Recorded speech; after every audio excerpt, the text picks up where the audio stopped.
Welcome to the Guardianly Real Scam Stories podcast. Today, we're bringing you a rapid-fire explainer of a real-world, multi-platform payment scam that just hit the news on March 19th, 2026.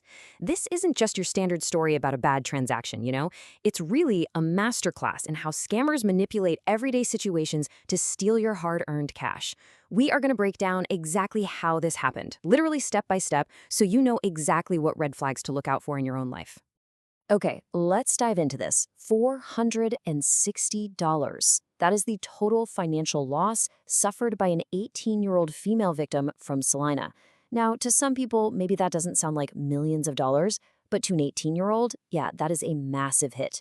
And what is truly terrifying here is just how fast that cash disappeared.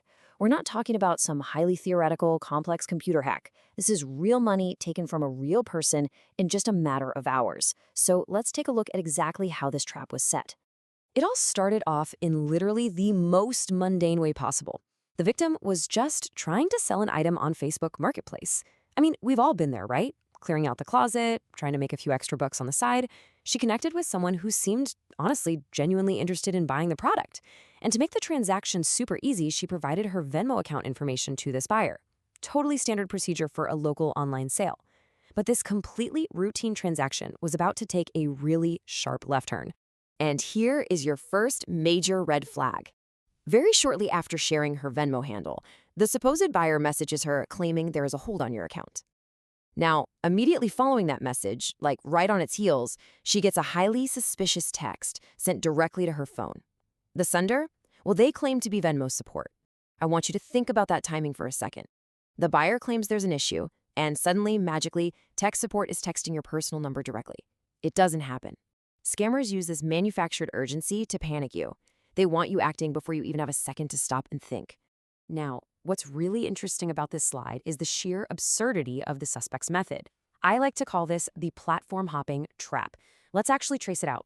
Step 1, the transaction starts on Venmo. Normal enough. But step 2, that fake Venmo support text tells her she needs to send money via a completely different app, Chime, just to fix her account. And then it gets crazier. Step 3, the suspect promises that her reimbursement will be made via Bitcoin. I mean, ask yourself, why in the world would Venmo need you to use Chime and then decide to pay you back in crypto? It makes zero sense. But by bouncing the victim across all these different platforms, the scammer intentionally creates a smokescreen. It's totally designed to disorient you so you just blindly follow their instructions to get your money back. Fortunately, that Bitcoin mention, that was the final straw. At that point, the whole illusion just shattered. The victim realized it was a scam and instantly demanded her money back, which, shocker, the scammer completely refused to do. But actually, she did exactly the right thing next. She completely cut off communication so they couldn't manipulate her any further, and she immediately reported the incident to the Salina Police Department. By 7 p.m. that Wednesday evening, her official report was filed. But sadly, by that point, the $460 was already gone. So the crucial point is, how do we turn this 18-year-old's awful ordeal into actionable survival tips for you? Let's break down 3 absolutely core rules so you can spot these exact red flags. First, never, ever pay money to receive money. If someone says you have to upgrade an account or pay a fee just to get your cash, it is a scam, period. Second, beware of platform hopping. If a transaction starts on one app, it should finish on that app. Venmo is never going to ask you to use Chime or Bitcoin, ever. And third, verify support in-app. If you get a scary, urgent text from support, ignore the text entirely. Open your actual app and check your notifications right there. If the app itself doesn't report a problem, there is no problem. As we wrap up this explainer, I really want to leave you with a final thought to chew on. The digital marketplace is a fantastic tool, absolutely, but it entirely relies on an economy of trust. Scammers weaponize our basic desire to just, get the deal done.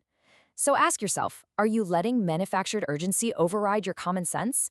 If a deal starts to feel way too complicated, just walk away. We really need your help to keep the community safe and aware of these exact traps.